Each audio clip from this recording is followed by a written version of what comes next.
Sometimes it's about consistency. Just keep doing it and keep doing it and keep doing it and never stop and never give up and never quit. Day after day, play after play, second after second, minute by minute. You hear what I'm saying?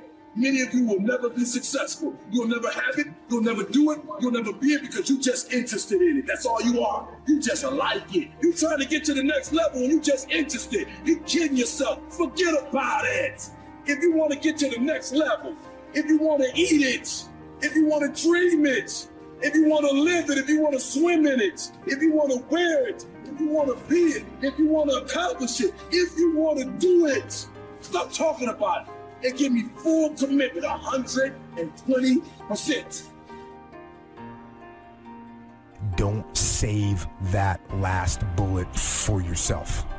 You lock and load that last bullet and you shoot it at your enemy. And you keep fighting and you keep fighting no matter what. And if you feel like your life is in a place where you can't get any lower, good. Because that means the ultimate challenge is ahead of you. It means you can only go up. See, but will cause you to procrastinate, but will cause you to hide out behind fear, but will cause you to come up with all type of excuses that you can validate your inaction. And right now, more than ever, people need to look for ways to live their dream. People need to look for ways to make it on their own. There is no such thing as job security. There's no such thing as a storm-proof or tragic-proof life. Discipline is defined as self-imposed standards for the sake of a higher goal. All leaders have to have the quality of self-discipline. You are not a leader if you are not self-disciplined. A leader doesn't need much discipline from the outside. They self-impose discipline on themselves. And that is what we call self-discipline. Next question. What do you want in the next 10 years? I want you to make a list of at least 50 items. Now, this is not what you think you can get. This is what you want. If everything fell into place and you could have anything you wanted in the next 10 years, what would that list be? Not something you think you can earn, not something you think you can buy, not something you think you can, finally be so successful you can get. This is what would really do it for you the next 10 years. I want you to make this list. And here's the deal now. I want you to put each item one under the other. Not side by side, but one under the other. Just let your dreams, run free here. Not what you think you can get, but what you want. If everything fell into place, you could have whatever you wanted the next 10 years, what would that be? Little things, major things, insignificant things, doesn't matter. Just make the list. To help you get started with your list, consider these questions. What do I want to do? What do I want to see? What do I want to be? What do I want to have? Where do I want to go? And what would I like to share? Now, with these thought starter questions in mind, answer the basic question. What do I want within the next 1 to 10 years? See how many things you can write down. At this point, don't take the time to describe in detail everything you want. This is the time for you to let your thoughts pour, to write fast and to abbreviate. Make the list as long as you possibly can. Try to write down at least 50 items. 50 things you want within the next 1 to 10 years. These are long-range goals. Spend about 12 to 15 minutes on this. The key is to put everything on your list. Now, the key is to take it out of your head and put it on paper.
You know, you can dream about what you want, but when you start committing it to paper, now it more formalizes. Information now starts to make a composite of an idea. And ideas can turn into hotels, ideas can turn into enterprises, ideas can turn into a fabulous career. We need the information, we need the stimulation.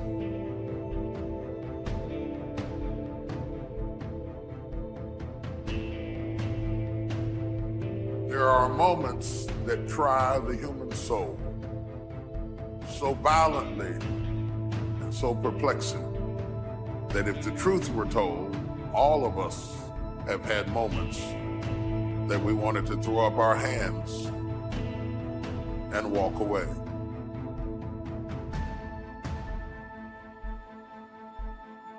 Discouragement can creep in secretly, hide behind clothes, makeup, hairdos.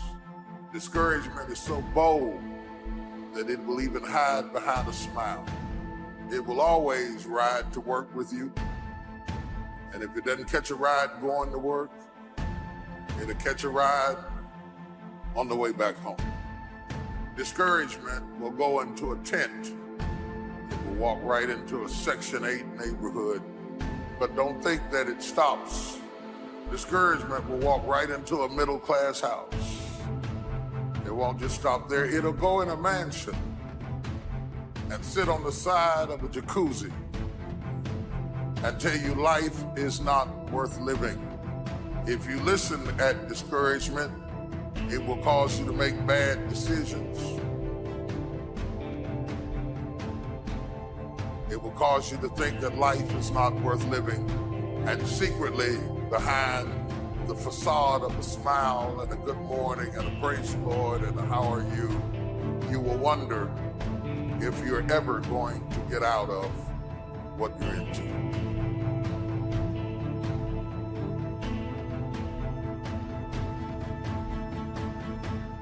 One of the things that we know about life is that it is always changing. Sometimes you're up, sometimes you're down. Sometimes you're happy, and sometimes you're sad. Now that's that thing called life. And when we begin to understand and know that, accepting that reality, that we will never ever have things just on an even keel all the time, that you're going to have some ups and you're going to have some downs. But during those down moments, that's where the growth takes place. That's where the work is. Anybody can feel good when they have their health, their bills are paid, they have happy relationships, the children are acting normal, business is successful. Anybody could be positive then. Anybody can have faith under those kinds of circumstances. See, but the real challenge of growth, mentally, emotionally, and spiritually, comes when you get knocked down. Adversity introduces a man to himself or a woman. How you handle it, that's where the growth takes place. What do you want for your children? That's a whole list in itself. Education, places you want to take them. Some changes you'd like to make, some habits you'd like to drop, some new ones you'd like to acquire. You might make a list of the people you want to meet over the next 10 years. Benevolence goals. Maybe you've got a long list of projects you'd like to support. Now, this is not what you think you can do. This is what you'd really like to do. How about your investments? Properties. Make a list of your health goals. Got to have a good physical support system over the next 10 years. How healthy do you want to be? Some goals for your career, your business.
productivity goals. A hobby you'd like to start. New car. Become a race driver. What classes would you like to teach? Some of your goals should be personal development. The person you wish to become. Develop skills that make you attractive to the marketplace. Develop the temperament and the attitude that makes you attractive to the business world. Because here's what's important. It's not what you get that makes you valuable. It's what you become that makes you valuable.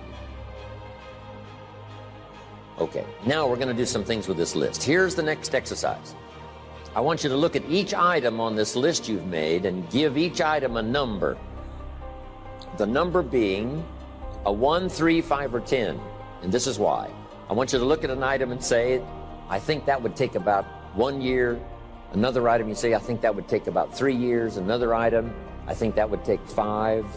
And another item, looks like that's going to take 10. Give each item now a number, what you think it might take to achieve that goal, a 1, a 3, a 5, or a 10. Just somewhere close, doesn't have to be exact. That's about a 1, that's about a 3-year goal, that's about a 5-year goal, that's about a 10-year goal. Now, as soon as you've given each item a number, I want you to now go through and count them. How many 1s, how many 3s, how many 5s, how many 10s? And then just make a little list of those numbers. How many 1s, 3s, 5s, 10s? And you can run faster with 100 who want to go than with one around your neck. These people are bad for your health. Toxic relationships are relationships with people that always criticize you. All they can do is find fault. All they can do is just exploit your weaknesses. All they can do is remind you of the mistakes that you've made in the past. How do you think? And how do you get to think the way you think? And what made you think what you think right now? The history that created you is still with you. And even though you wear different clothes, drive a different car, it's the same person. Because somehow our history is so heavy, it's tough to cut loose. We still apologize for being successful. We feel ashamed to be in charge. See, there are some people that aren't good for you. So you got to look at the people in your life and find out what kind of person are you becoming because of that relationship. My mother used to say, birds of a feather flock together. You run around with losers, you will end up a loser.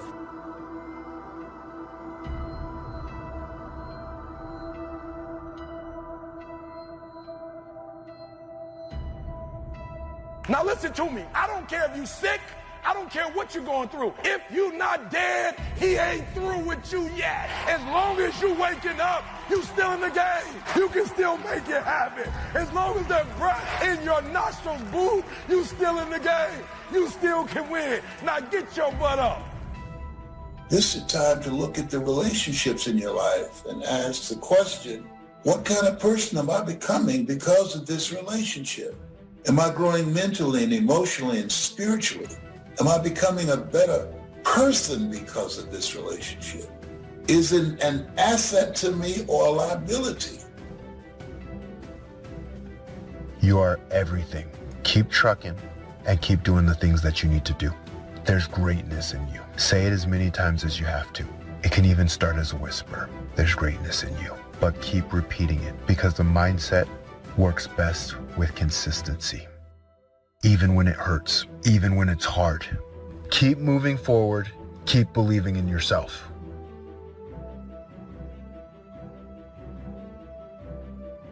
Every multi-millionaire and every multi-billionaire in this world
that are living on the top have all decided that I'm going to commit myself to this career, this vision, this goal. No parties. They're going to call you names. They're going to say you're corny. They're going to call you a square. Those are the characteristics of a champion. Those are the characteristics of someone that have said that I have decided that I'm going to create a shift in this universe.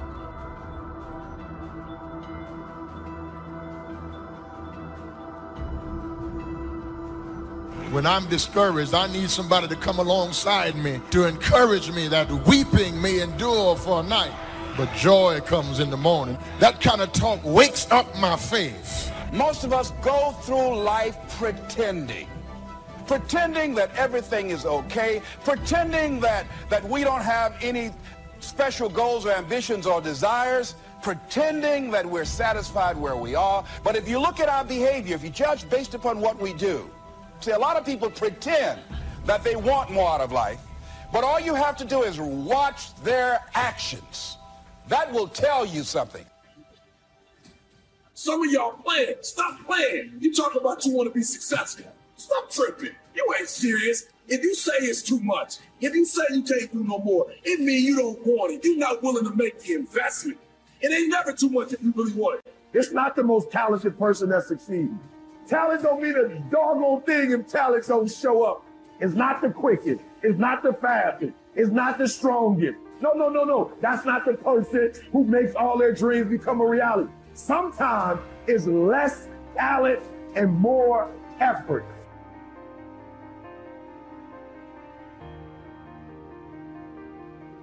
So here's what we want to do in our goal setting session is to start looking into the future of what you would like to accomplish and where you would like to go, the person you would like to be, and see if you can't get a better picture of the finished objective. See yourself there, see yourself in possession of. For your dreams to greatly influence you, for the future to pull you, your future must be well planned. There are two ways to face the future. One is with apprehension, the other with anticipation. Because what I want you to know, what I want to know, what I want to know, is that everything worthwhile is uphill. Everything. There is nothing in your life, there is nothing in my life that's worthwhile, that's quick and easy. You have to fight for it every day. You have to climb for it every day. Doesn't come to you. It's not in 3 easy packages, and it's not the cure to overnight success. Everything worthwhile is uphill. For anybody out there who's chasing greatness, who's trying to make a change in their life, who knows that there is something better out there for them, I'm talking to you. Because on your journey to whatever you want, right, to that ever-elusive best version of yourself, there's going to be times in your journey where you catch yourself comparing your path to others. And that's the problem. There are those of you who are still immature. When your excitement is up, your effort is up. But when your excitement goes down, your effort goes down. For some of you, you're too seasonal. When you're excited, man, you coming to work the first week, the first month, the first 3 months when you got that job, you were excited, and so you was putting forth effort. You on blaze. Not you got comfortable, and you're not excited no more. And guess what happened? Your effort has gone down. So do me a favor, get off of that feeling stuff. Get off your excitement. We're not dealing with feelings because feelings go up and down.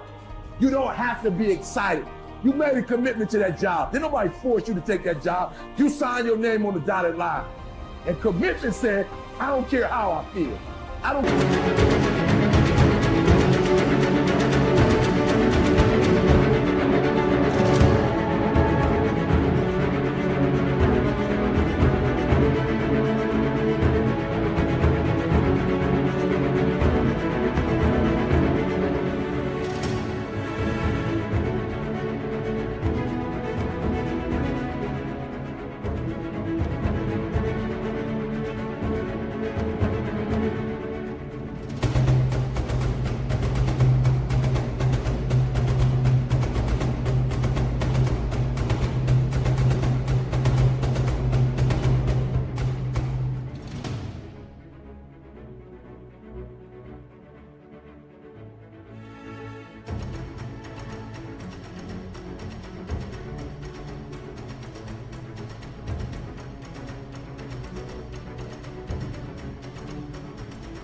care if I'm excited.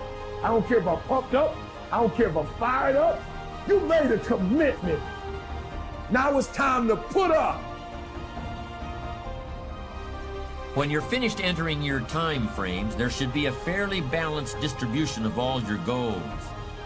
If there are many 1- and 3-year objectives, but only a few in the 10-year category, maybe you need to think more about what you really want your life to add up to. What kind of life you really want to build over the long run. But if there's a preponderance of 10-year goals, and relatively few of the shorter-term variety, this may be an indication that you're putting things off, that you're focused too much on where you'll be at the end of the day and not enough on what you can accomplish right now. Keep working on your list, adding and subtracting goals with various time frames until you've created a more or less even distribution. Now comes the really challenging and interesting part. So far, you've just been adding things to the list, but now it's time to start making some selections. Now you're going to start asking yourself what's really important compared to what might just be sort of fun.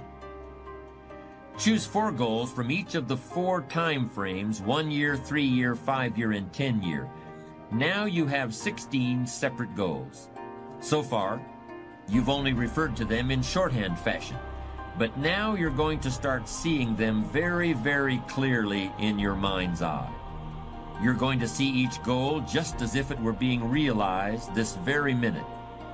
And you're going to write down a detailed description of exactly what you see. Do you intend to open a handmade furniture store in 3 years? What will the store look like from the street out front? Will there be gold leaf lettering on the windows? Or will there be a sign hanging over the door instead? How many square feet will the store contain? Will there be a showroom area for the furniture in front and a workspace in back? Or will the furniture be built at a different location? Do you intend to have any employees, or will you run the business entirely by yourself? Think of all the questions that need to be answered in order to see your goal with absolute clarity. And then write the information down in a notebook or on a piece of paper. That will become one of your most important personal possessions. But that's not all.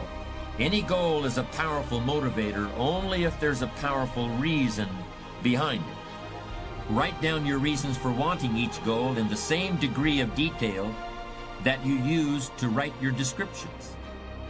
If you can't find a clear and convincing reason for each of your 16 goals, do some serious reevaluating. You may have more whims or pipe dreams than real goals, and now is the time to make that discovery. Keep working on your list until you have 16 clearly envisioned, strongly motivating, long-term goals. When the why gets big, powerful, strong, how seems to be so much easier.